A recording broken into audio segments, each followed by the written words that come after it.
எடப்பாடி பழனிசாமி அவர்கள் சில மாதங்களுக்கு பிறகு இப்ப பிரதமர இன்னைக்கு சந்திச்சிருக்காரு. அதுல ரொம்ப முக்கியமான விஷயங்கள்லாம் நடந்தது அப்படின்னு நம்ம கேள்விப்படுறோம். பர்ட்டிகுலரா திமுக அமைச்சர்கள் மேல இருக்கிற ஒரு சொத்து குவிப்பு வழக்கெல்லாம் பத்தி அவர் பேசினதாக ஒரு தகவல் வருது.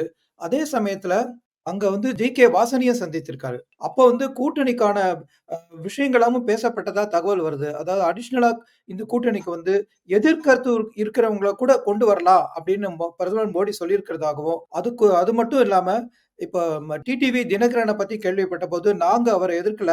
அவர் தான் க எங்கள எதிர்த்து பேசுறார் அப்படின்னு எடப்பாடி சொன்னதாகவும், திருப்பியும் டிடிவி தினகரனோட கூட பேச்சுவார்த்தை நடத்தி அவர உள்ள கொண்டு வரலாம் எது அப்படிங்கிற எதுவாக தகவல் வருது. இருந்தாலும் சிவகுமார், அமித்ஷாவினுடைய அணுகுமுறையைத்தான் நரேந்திர மோடி பின்பற்றுவார். அமித்ஷா இதுவரைக்கும் ஒரு முடிவு எடுக்கவில்லை.